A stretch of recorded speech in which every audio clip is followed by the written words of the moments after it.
declarar la palabra del Señor en la oración para que Dios pueda hablarnos a cada uno de nosotros. Señor, te doy las gracias por poder compartir de nuevo tu palabra. Gracias, Señor, porque yo reconozco que no soy digno, yo reconozco que no soy capaz, yo reconozco, Señor, que te necesito. Necesito, Señor, que tú puedas hablar a través de mí, que yo solo sea un canal a través del cual tú puedas bendecir a tu pueblo, Señor. Yo te pido, Señor, que me limpies de todo pecado, de toda maldad, Señor, para que tu agua viva, tu agua de vida, Señor, pueda correr a través de mí y pueda alcanzar cada corazón. Oh Dios, que en esta mañana tu palabra pueda realizar la obra para la cual tú la envías, Señor, y tú puedas ser glorificado, Señor, en nosotros. Queremos oír tu voz un día más, Señor. Y te pedimos que tú nos ayudes a oír tu voz cada día de nuestra vida. En el nombre de Jesús. Amén. El mensaje de hoy lo he titulado Convertidos de vuestros malos caminos. Así que la verdad es que no tengo muchas esperanzas de que vaya a tener gran cantidad de visualizaciones. Porque la sociedad, incluida muchos cristianos, prefieren escuchar hablar de bendiciones que de la necesidad que tenemos de arrepentirnos. La sociedad y muchos cristianos viven anestesiados o haciendo oídos sordos a la voz de Dios. Esta sociedad cree que porque esconda la cabeza y no vea el peligro desaparece, pero no es así. Nos espera un juicio, tanto a los que creen como a los que no creen, da igual. Tú imagínate que vas a Francia y cometes un delito en Francia, quizás no pasa nada, como yo no conozco las leyes francesas o yo no quiero creer que Francia tenga leyes, hago lo que me da la gana. ¿Qué ocurrirá si haces eso? Irá la policía y os detendrá y tendréis que rendir cuenta de vuestros actos, aunque no creáis en la ley francesa. Pues con el Señor es lo mismo. Podemos creer o no creer, Dios nos da libertad de conciencia, pero eso no va a cambiar la realidad. Imaginamos que me subo a un séptimo piso y digo, no creo en la ley de la gravedad, y me tiro. ¿Qué ocurrirá? Aunque yo no crea la ley de la gravedad, ¿qué ocurrirá? Que por la ley de la gravedad seré atraído por el suelo y me mataré estrellándome contra el suelo. Por tanto, aunque no creas, hay leyes espirituales también que se cumplen siempre. Y está establecido para todos los hombres que muramos una sola vez y después el juicio.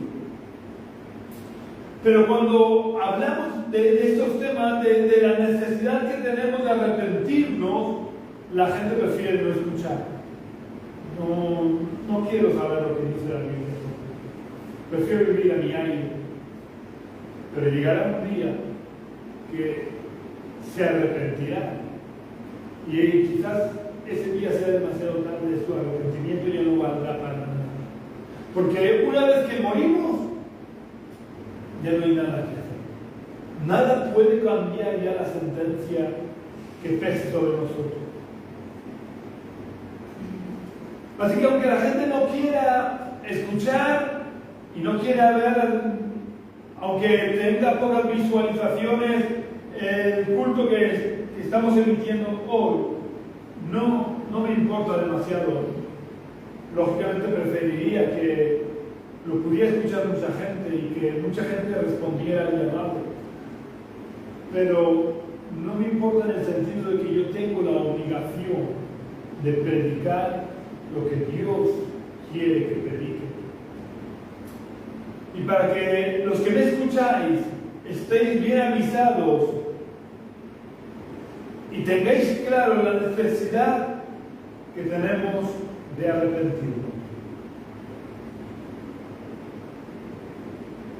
Es verdad que la Biblia está llena de promesas. Por eso muchos prefieren escuchar hablar acerca de las promesas. La Biblia está llena de promesas. pero todas están condicionadas a nuestra actitud frente a la promesa. Por ejemplo, y este es el ejemplo más importante que vamos a ver hoy, aunque veremos otros, pero este es el ejemplo más importante, la salvación. Todos los cristianos evangélicos decimos la salvación es gratuita, que no gratis, es decir, es gratuita porque nos la regala, pero cuesta muy cara. A Cristo le costó su vida.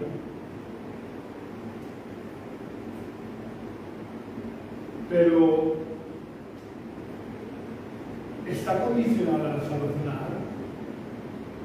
Quiero que leamos lo que escribe el apóstol Pablo en su carta a los Efesios, capítulo 1 y versículo 7. Efesios, capítulo 1 y versículo 7.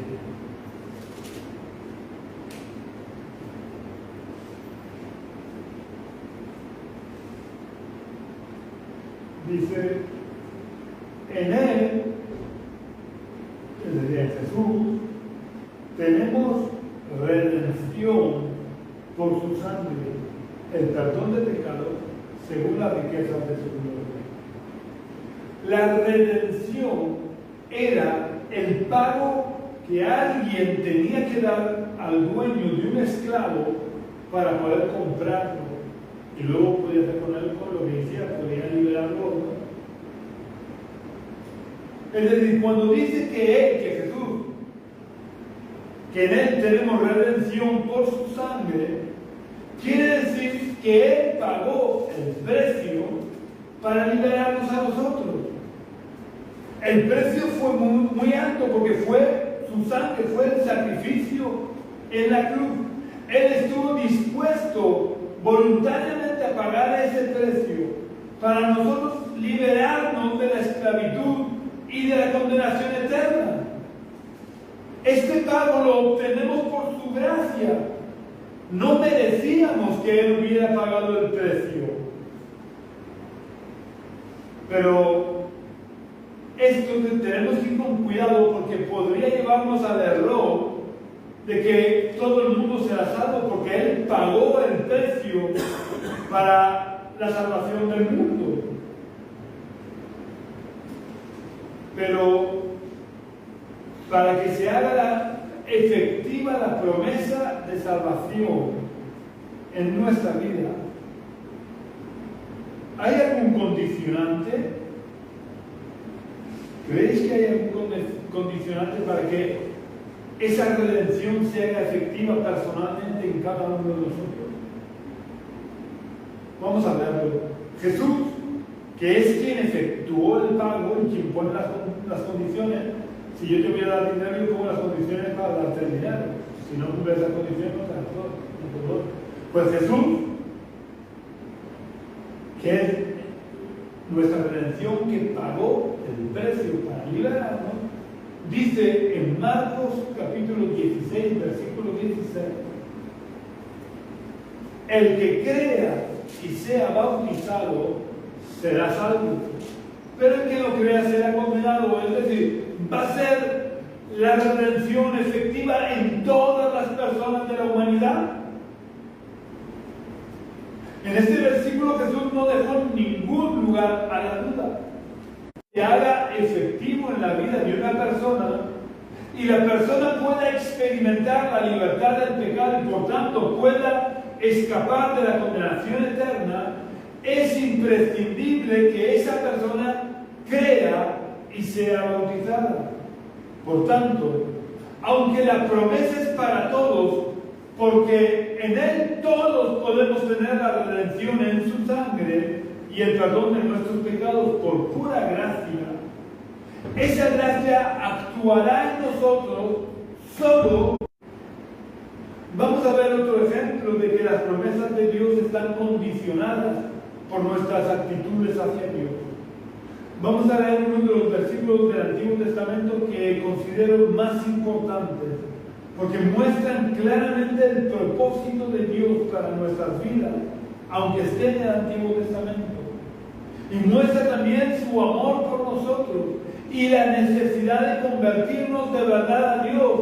No se trata de que vengamos a la iglesia, el venir a reunirnos como iglesia, no nos salva.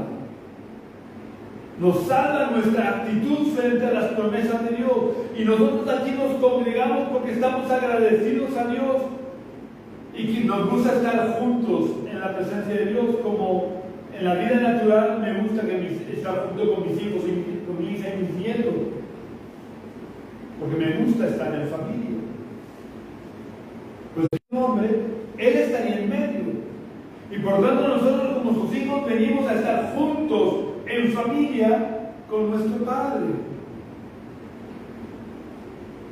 Así que vamos a ver otro ejemplo de que las promesas de Dios están condicionadas por nuestras actitudes hacia Dios. Es importante que esto lo tengamos en cuenta. No pensemos que si yo estoy viviendo toda mi vida de espaldas a lo que Dios dice, luego voy a poder entrar en el reino de los cielos. Si en esta vida no he querido saberme nada del reino de los cielos, tampoco en la otra tendré opción ya de saber nada del reino de los cielos. El versículo del que estoy hablando, el que creo que es uno de los más importantes del Antiguo Testamento, se encuentra en el segundo libro de Crónicas,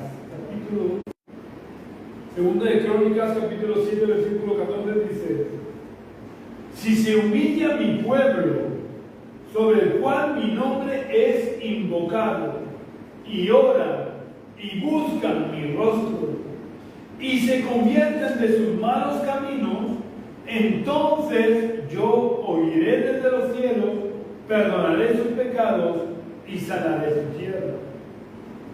En este versículo Dios da a su pueblo unas promesas muy importantes, ya que les dice que sanará su tierra. Esto que puede parecer secundario era muy importante en el tiempo en el que fue dicho, porque en aquella época Israel, el pueblo de Dios, era un pueblo eminentemente agrícola y ganadero.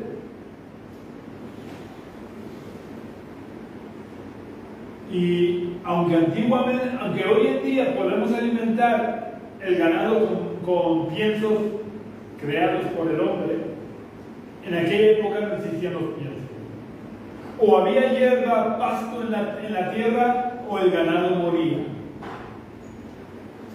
Así que el que Dios le dijera que sanaría su tierra implicaba abundancia de cosechas y un aumento considerable de la... No solamente tenía un beneficio económico el que Dios sanara la tierra. Esta promesa de sanar su tierra indirectamente también afectaba a la salud física de su pueblo, porque creó Dios al ser humano. ¿Cuál fue el material que usó Dios para crear al ser humano? Dios nos creó del polvo de la tierra. Por tanto, el sanar la tierra implica también el sanar el cuerpo. Esta promesa les garantizaba abundancia económica, les garantizaba salud también.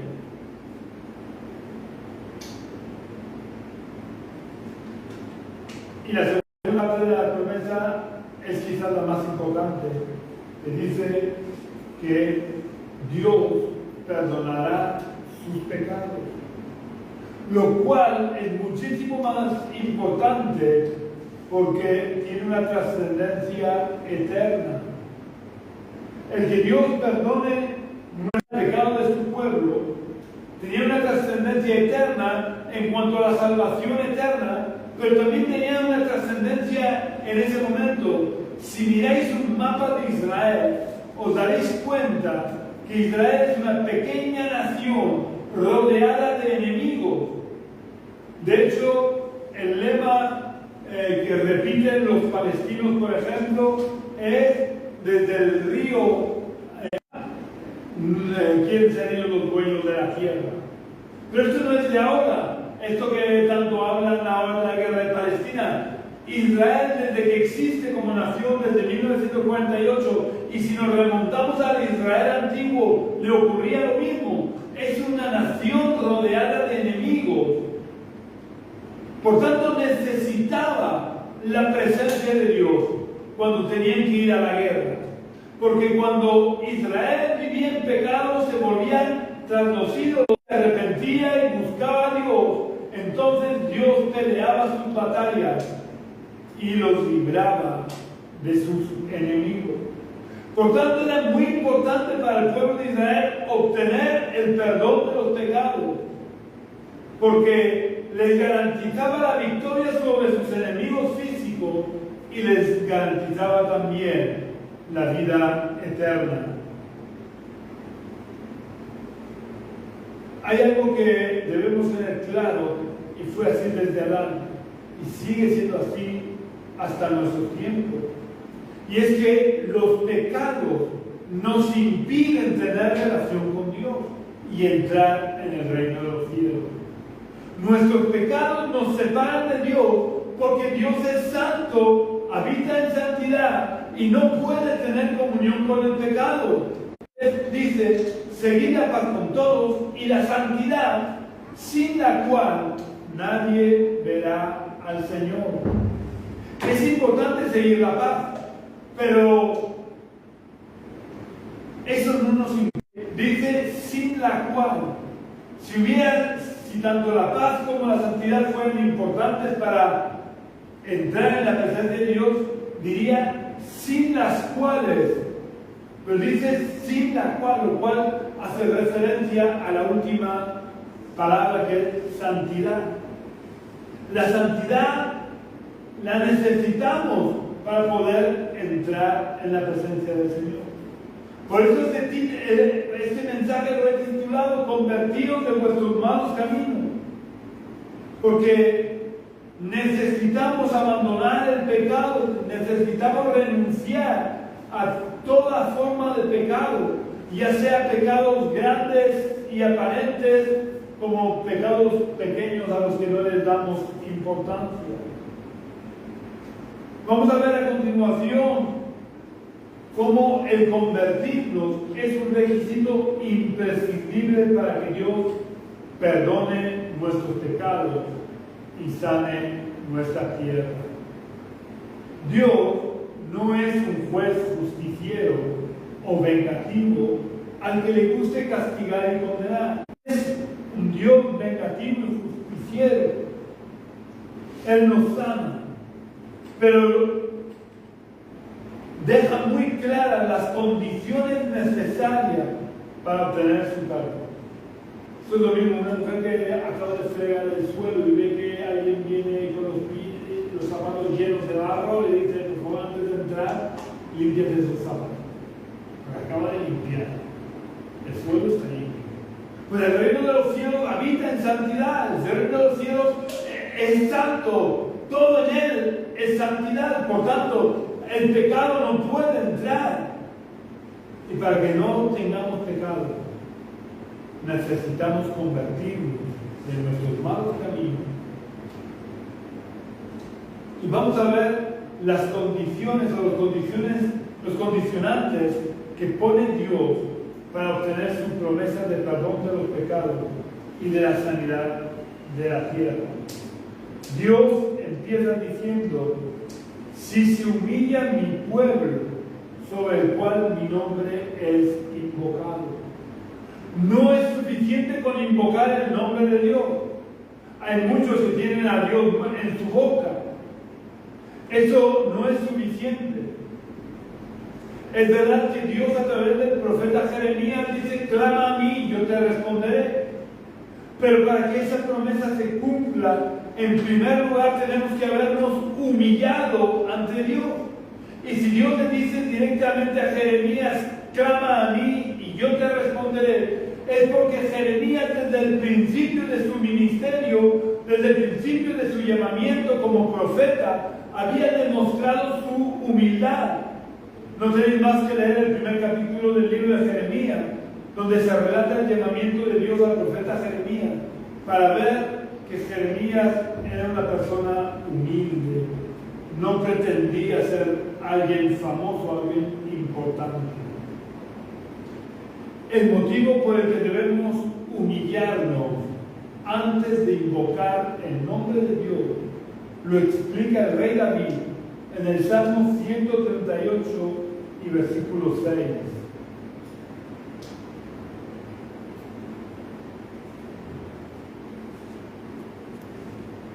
En el Salmo 138, versículo 6 dice: porque Jehová es excelso y atiende al humilde, pero al altivo, es decir, al orgulloso, mira de lejos. Dios mira de lejos al altivo, al orgulloso.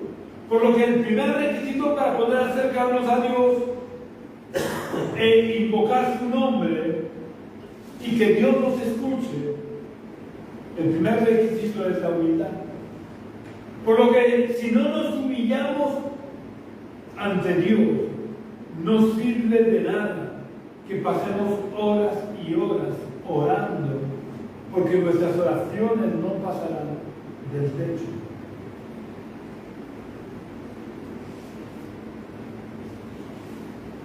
Jesús enseñó en la parábola del fariseo y el publicano, no sé si os acordáis de esa parábola en la que el fariseo decía: gracias a Dios porque no soy como ese, ayunos 2 veces a la semana, no yerno, etcétera, etcétera.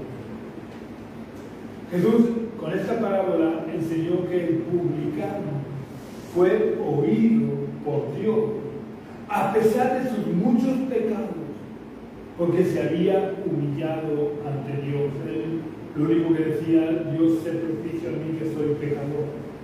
Entonces Jesús le enseñó que ese publicano, ese pecador, había sido escuchado por Dios, mientras que el fariseo, aunque estaba orando, realmente su oración no pasó del techo, porque realmente estaba orando consigo mismo y no con Dios, por el orgullo y la altivez de su corazón.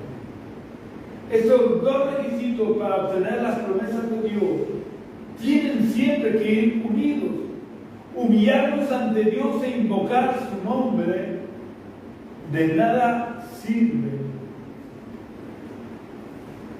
si no estamos dispuestos a humillarnos.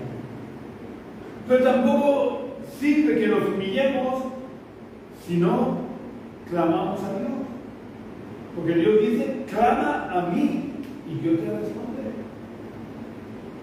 Una cosa no puede ir sin la otra. De nada sirve que yo invoque a Dios si no me humillo, porque Dios me mira de lejos, Dios no escucha mi oración. Pero tampoco sirve de nada que yo sea una persona humilde si no clamo a Dios. El mundo está lleno de gente humilde. Hay otros que no, hay muchos otros que son orgullosos. Y no me refiero a lo que en la clase social llamamos clase humilde, porque hay orgullosos tanto en las clases altas como en las clases bajas. Y hay gente humilde entre los ricos y entre los pobres. Entonces, pero de nada sirve que yo sea una persona humilde si yo no clamo a Dios. Porque Dios dice: clama a mí y yo te responderé. Para obtener respuestas de Dios necesitamos humillarnos y clamar a Dios. Jesús también dijo en otra ocasión: pedid y se os dará. Por lo que si queremos recibir alguna promesa, tenemos que pedir. Si queremos recibir cualquier promesa de Dios, no tenemos más remedio que invocar el nombre de Dios. Pero para que seamos escuchados, tenemos que tener una actitud humilde.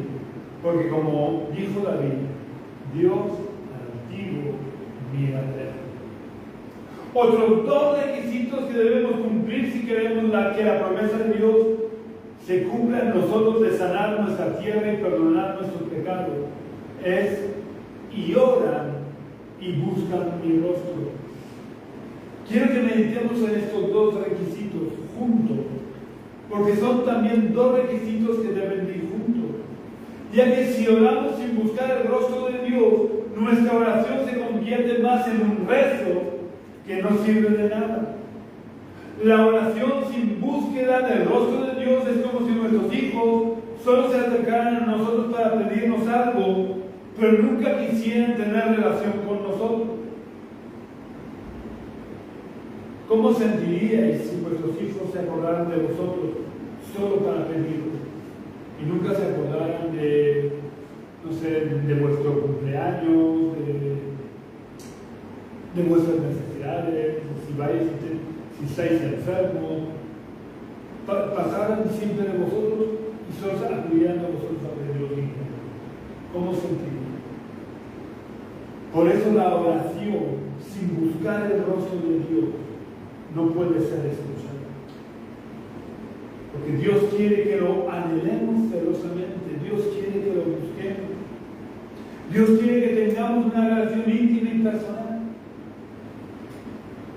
Por eso Jesús dijo que cuando oráramos, nos metiéramos en nuestra habitación y cerráramos la puerta, porque lo que Dios espera no es que le presentemos una lista de peticiones y ya está. Lo que Dios espera es que tengamos relación con Él. Dios quiere mantener una relación personal con cada uno de nosotros. Y por medio de esa relación, Él obrará en nuestras necesidades. Pero tenemos que entender que nuestra primera y mayor necesidad es conocerlo a Él. Pero como es imposible que lo conozcamos en toda su dimensión, necesitamos buscar su rostro durante toda nuestra vida. Necesitamos orar fervientemente, como nos enseña el apóstol Santiago, en Santiago capítulo 5. Si leemos el final del versículo 16, solo el final del versículo 16, Santiago dice: la oración eficaz del justo puede mucho.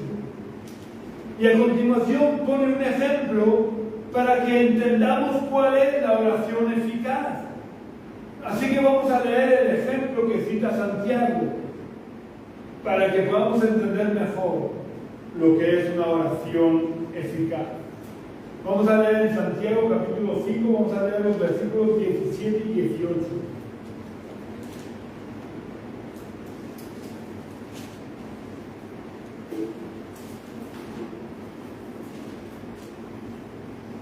En Santiago capítulo 5, versículos 17 y 18, Santiago dice: Elías era hombre sujeto a pasiones semejantes a las nuestras, y oró fervientemente para que no lloviera, y no llovió sobre la tierra durante 3 años y 6 meses. Y otra vez oró, y el cielo dio lluvia, y la tierra produjo su fruto. La oración eficaz, es decir, la oración que obtiene respuesta, es la oración ferviente. La oración que no se limita a darle a Dios nuestra lista de peticiones, sino que es una oración que busca entrar en la presencia de Dios y que anhela estar cerca de Él, porque Él es fuego consumidor. Por eso, porque Él es fuego consumidor, necesitamos buscarlo y acercarnos cada día más a Él. Porque si vivimos cerca de Él, nuestras oraciones serán más fervientes. Porque tenemos que tener claro que la palabra ferviente proviene de hirviente, es la misma raíz. Ferviente que hirviente. Y para que el agua hierva, el agua o cualquier líquido hierva, necesita estar cerca del fuego.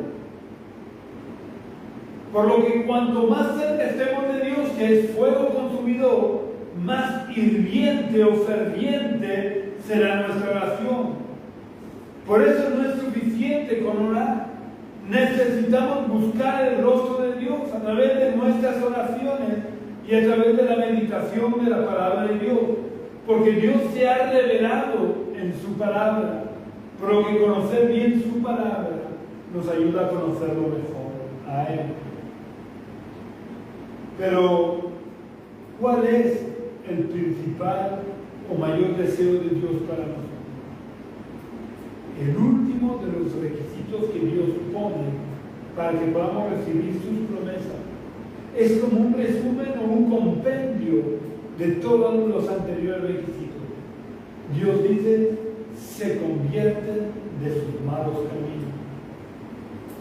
No podemos pretender humillarnos delante de Dios e invocar su nombre si antes no nos hemos convertido de nuestros malos caminos. Tampoco podemos esperar que nuestras oraciones sean escuchadas y obtengan respuesta, ni podemos pretender buscar el rostro de Dios si antes no nos hemos convertido de nuestros malos caminos. Es relativamente frecuente entre los cristianos del siglo XXI el que se viva una doble vida. Y no me refiero solamente a los que se dicen cristianos, pero que solo son cristianos los domingos cuando vienen al culto y el resto del tiempo se comportan y viven de espaldas a la fe. Me refiero a los que la mayoría de personas diríamos que son verdaderos cristianos, porque vienen a los cultos y aparentemente viven de verdad como cristianos, pero en lo secreto hay áreas de tinieblas que solo ellos y Dios saben, pero que no quieren bajo ningún concepto que Dios pueda entrar en esas áreas y alumbrarlas con su luz.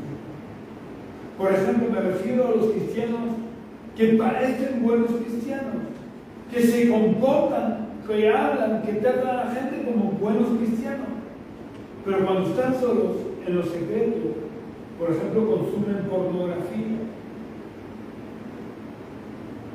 o sienten odio hacia alguna persona.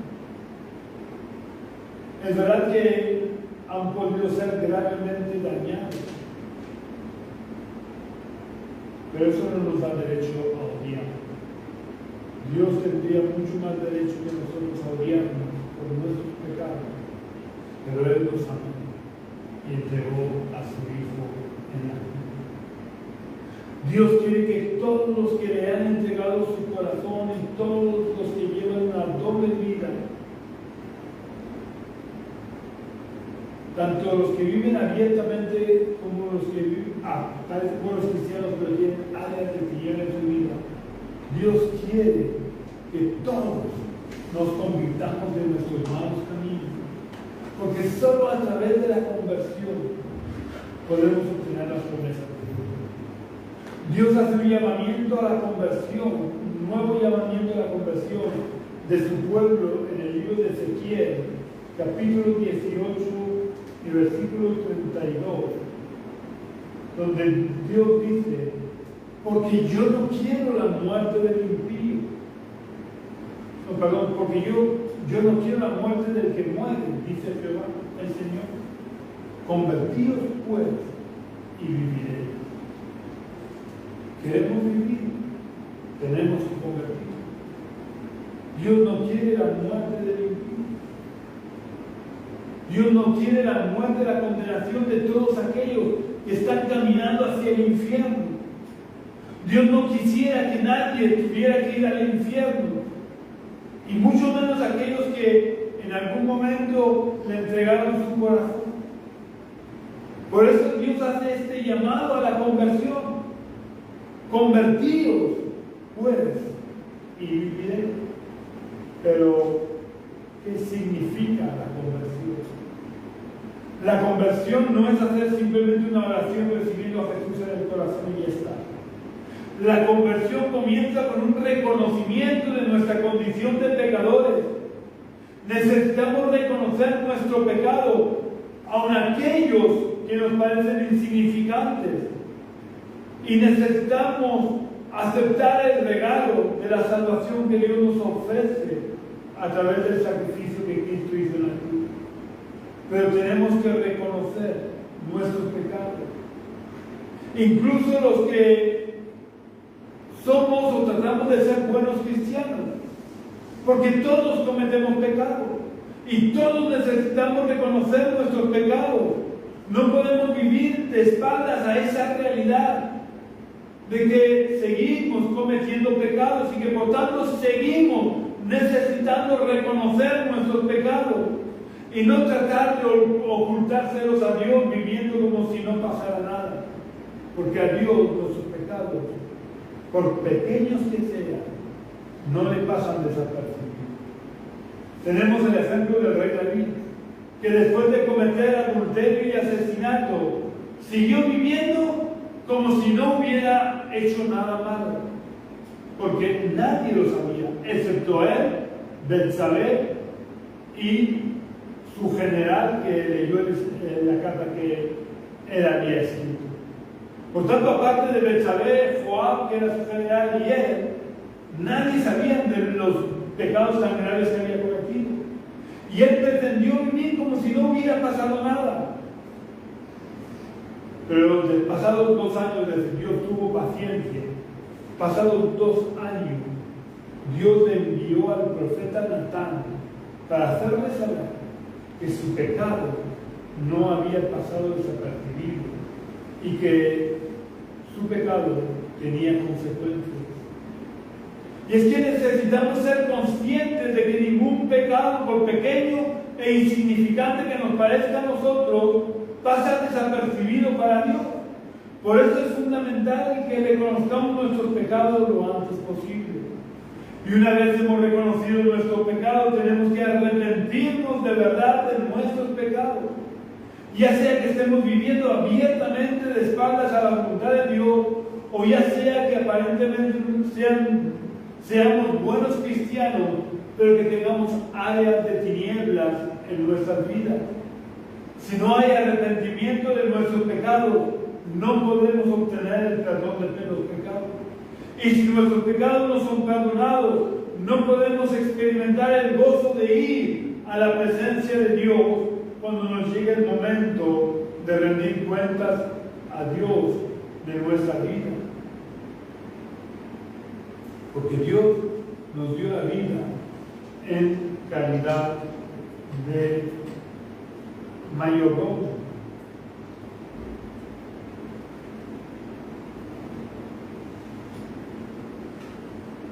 No somos dueños de nuestra vida, no podemos hacer lo que nos dé la gana. Dios nos permite vivir como nos dé la gana, pero no somos los dueños de nuestra vida y un día tendremos que rendir cuenta de nuestra vida. Este es un detalle que el mundo no acepta. Consideran que la vida es suya y que por tanto pueden vivir como les dé la gana, sin tener que rendir cuentas a nadie. Pero Jesús dijo en la parábola del siervo que no quiso perdonar en Mateo 18:23. Por lo cual el reino de los cielos es semejante a un rey que quiso hacer cuentas con sus siervos. El reino de los cielos es semejante a un rey que representa a Dios en la parábola que quiso hacer cuentas con sus siervos. Dios, cuando llega el final de nuestra vida, quiere que ajustemos cuentas con Él. Por eso el autor de la carta a los Hebreos dice que está establecido para todos los hombres que mueran una sola vez y después el juicio. ¿Para qué se nos juzga a todos los hombres y mujeres después de nuestra vida? Para que rindamos cuenta de lo que hemos hecho con nuestra vida. Porque nuestra vida no nos ha sido dada para que la vivamos como queramos, sino que nos ha sido dada en calidad de mayordomos, para que la vivamos de acuerdo a la voluntad de Dios, teniendo siempre el reino de Dios como prioridad en nuestra vida. Pero la verdad es que todos, de una manera u otra, hemos vivido de espaldas a la voluntad de Dios, sin tener en cuenta el reino de Dios en nuestra vida. Por eso Pablo, escribiendo a los cristianos que vivían en Roma, les dice en Romanos 3:23, por cuanto todos pecaron y están destituidos de la gloria de Dios. El problema de vivir nuestra vida de espaldas a la voluntad de Dios es que quizás humanamente nos vaya bien y logremos el aplauso y el reconocimiento de los hombres, pero llegará el día en que tengamos que partir de este mundo. Y después de nuestra muerte tendremos que rendir cuentas de lo que hayamos hecho con nuestra vida. De esto no escapará nadie, porque el autor de la carta a los Hebreos claramente dice que está establecido para todos los hombres, no algunos hombres, no los que le hayan dado solo la espalda a Dios, sino que está establecido para todos los hombres. Y el autor de esta carta está usando el término hombre de forma genérica, lo que incluye también evidentemente a las mujeres. Y como dice Pablo, todos hemos pecado, por lo que todos estamos destituidos de la gloria de Dios. Es decir, nadie por nuestros propios méritos podemos llegar a alcanzar la gloria de Dios. Ningún hombre o mujer nos puede ayudar a alcanzar la gloria de Dios, porque Pablo le dice a Timoteo en 1 Timoteo 2:5, primera carta de Pablo a Timoteo, capítulo 2, versículo 5, nos dice: pues hay un solo Dios y un solo mediador entre Dios y los hombres, Jesucristo, hombre. Nadie nos puede ayudar a salvarnos porque no hay ningún mediador o mediadora. No hay ningún mediador, insisto, ningún mediador o mediadora válida delante de Dios por cuanto todos pecaron, con la única salvedad de Jesucristo. Por eso Dios dice a través del profeta Ezequiel, como hemos leído: convertíos pues y viviréis. Porque el convertirnos implica el reconocimiento de nuestros pecados. El convertirnos implica que nos volvemos a Dios para hacer la voluntad de Dios. Implica que ya no vamos a vivir de espaldas a la voluntad de Dios. Por eso Dios dice: convertíos de vuestros malos caminos. Convertirnos es reconocer nuestra incapacidad para salvarnos a nosotros mismos. Y es aceptar el regalo que Dios nos ofrece a través de nuestra fe en el sacrificio que Jesús hizo en la cruz. Convertirnos de nuestros malos caminos implica un verdadero arrepentimiento, implica el firme propósito de dejar de pecar y vivir de acuerdo a la voluntad de Dios, para vivir conforme a la voluntad de Dios. Convertirnos de nuestros malos caminos no implica que lo tengamos que entender todo, porque la mente de Dios es inalcanzable para nosotros. Dios ya advirtió a través del profeta Isaías, en Isaías 55:9, como son más altos los cielos que la tierra, así son mis caminos más altos que vuestros caminos, y mis pensamientos más que vuestros pensamientos. Dios no quiere que lo entendamos todo. Lo único que Dios espera de nosotros es que le obedezcamos, aunque no podamos entender los motivos o el porqué de las cosas. Tenemos que confiar en Dios. Dios es un buen Padre que nos ama y que hará siempre lo mejor. Por lo que nosotros tenemos que convertirnos de nuestros malos caminos, aunque humanamente seamos buenas personas, porque delante de Dios no hay bueno ni aun uno, como le dijo Jesús al joven rico. Por lo que todos necesitamos arrepentirnos de nuestros malos caminos si queremos obtener la promesa de la salvación. Así que, llegado a este punto, quiero preguntarte: ¿seguirás tus propios caminos sabiendo que tu destino final será el infierno? ¿O te convertirás de tus malos caminos para seguir y hacer la voluntad de Dios? Es tu decisión. Nadie la puede tomar por ti. Si tu decisión es obedecer el llamado de Dios y convertirte de tus malos caminos, lo primero que tienes que hacer es aceptar a Jesús en tu corazón, para que Él sea el Rey y Señor Señor de tu vida. Si de verdad deseas obedecer a Dios, te invito a que repitas la oración que voy a hacer. Vamos a cerrar por unos momentos nuestros ojos y vamos a orar. Padre, yo reconozco que he pecado, reconozco que soy pecador, reconozco que he vivido toda mi vida de espaldas a tu voluntad, o que hay áreas de mi vida que no te he entregado todavía. Te pido perdón por todos mis pecados, te pido perdón por no haberte dejado entrar en ciertas áreas de mi vida. Te pido que tú me limpies, que tú hagas efectiva la sangre de Jesucristo en mi vida y me limpies de todo pecado, borres todas mis rebeliones, Señor.